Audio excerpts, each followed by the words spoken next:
Bonjour à tous, aujourd'hui je vais vous parler du dernier film que je suis allé voir au cinéma et j'y suis allé cet après-midi alors qu'il faisait très beau et honnêtement, j'aurais peut-être dû rester chez moi parce que c'était... Enfin bon, je vais vous expliquer. Voilà, je vais vous expliquer.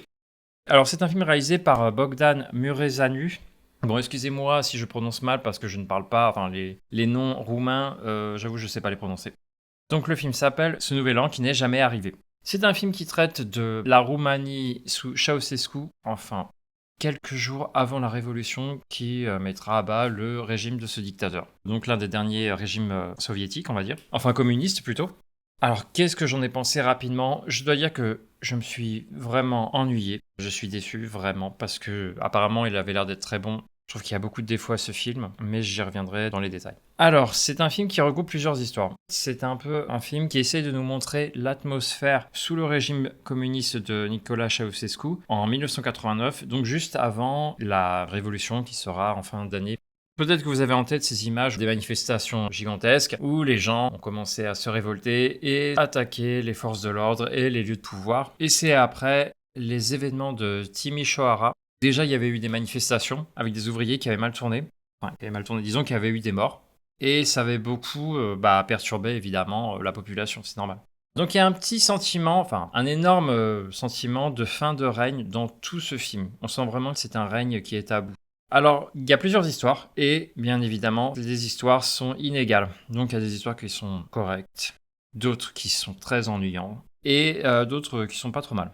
Globalement, disons que certaines histoires m'ont pas du tout convaincu, parce qu'en fait, on peut comprendre tout en une minute même pas. On comprend une histoire, une situation, on sait vers où elle va, on fait le lien très rapidement dans sa tête. Pas besoin de les montrer pendant des minutes et des minutes, c'est extrêmement pénible, extrêmement ennuyeux. J'ai même failli quitter la salle parce que c'était juste ennuyant. Par exemple, il y a le passage avec la mère d'un des types. Ah oui, alors en fait, les histoires sont entrecroisées. Ça veut dire qu'il y a plus ou moins un lien entre les histoires. Ça se passe dans la même ville, qui est la capitale, Bucarest. Donc une histoire qui m'a complètement ennuyeux, c'est celle avec la mère d'un type qui travaille, je crois, plus ou moins dans les services secrets, quelque chose comme ça, qui intervient aussi à la télévision, au niveau de la propagande à diffuser. Son logement va être détruit et on lui donne un nouvel appartement. Et elle veut pas perdre son ancien logement. En fait, je trouve que c'est pas crédible. Et d'autres parties que j'aurais aimé peut-être un peu plus développer, comme c'est le cas à un moment donné où on a deux jeunes qui souhaitent quitter le pays. On le voit très peu, cette partie de l'histoire est assez peu développée. La partie qui est plus développée, c'est celle avec l'actrice qui devrait remplacer une dame, enfin une chanteuse qui est partie dans les pays occidentaux, qui s'est enfuie donc. Et ils essaient de la remplacer pour passer à la télévision un extrait où elle glorifie le régime. Il y a tout un passage qui m'a plu, qui est celui, bon, ils essayent de remplacer cette personne, donc ils réfléchissent, alors comment faire, est-ce qu'on trouve un sosie? Ça on le voit dans la bande-annonce, donc je vous le saurais pas. Mais c'est très court, alors que ça aurait pu être une partie vraiment intéressante, la manière dont ils essaient justement de camoufler la réalité. Ça aurait été vraiment une bonne idée, mais c'est pas développé. Non, au contraire, ce qui est développé, c'est plutôt la partie avec cette actrice, Sosie, qui est dans le pathos, mais insupportable. Et c'est long, c'est pénible, et ça raconte rien de nouveau, et c'est chiant, quoi. Je trouve ça chiant. Certains dialogues, d'ailleurs, sont insipides, enfin, même la plupart.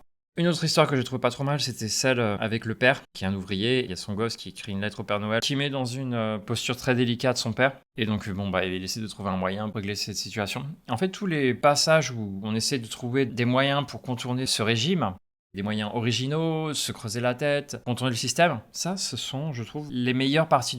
Si vous voulez, il y a d'autres réalisateurs qui ont parlé des régimes communistes, d'accord? Christophe Kielowski, le type qui a fait la trilogie des trois couleurs, et d'autres films, là j'ai plus tellement en tête, mais dont un où c'est un photographe, c'est pas un photographe, c'est un apprenti réalisateur, qui a été un très bon film d'ailleurs. Oui, c'est l'amateur, voilà, je cherchais le nom.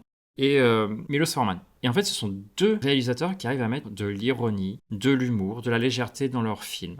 C'est la même chose avec, je sais pas, un romancier comme Milan Kundera, là j'ai lu un roman de lui il y a pas longtemps. Pareil, il met de la légèreté et en même temps c'est une manière aussi de critiquer le régime qui rend les gens déprimés, dépressifs, qui leur rive de leur avenir. Il faut le montrer, mais c'est pas pour autant qu'il faut rendre un film extrêmement noir, extrêmement dur, chiant. Non, il faut essayer de créer un peu de la vie. Et là, en fait, c'est l'idée que je me fais si je pensais à la révolution qui s'est passée en Roumanie. Et ça va pas plus loin. Peut-être aussi parce que c'est un homme qui est quand même assez jeune, je crois qu'il a 50 ans, quelque chose comme ça. Donc dans cette période, il avait quoi Ouais, ouais, non, quand même, il avait 19 ans. À 19 ans, t'as pas forcément la maturité pour comprendre exactement ce qui se passe dans ton pays. Dans le cas de la France, à mon âge, j'arrive à beaucoup mieux percevoir ce qui se passe, les enjeux politiques, les manipulations d'ailleurs, médiatiques ou politiques, voir comment la France, oui, c'est un pays qui est en train de s'effondrer, malheureusement. Mais si j'avais eu 19 ans, je m'en serais pas rendu compte. On a l'impression d'un réalisateur qui est passé à côté de sa société. Ah, sinon, la dernière partie du film est plutôt bien. Vous vous doutez, le but c'est d'arriver à la Révolution. Et donc on a des images d'archives sur le boléro de Ravel. Et voilà, moi je suis quelqu'un de simple, hein, j'aime Ravel, c'est vraiment beau.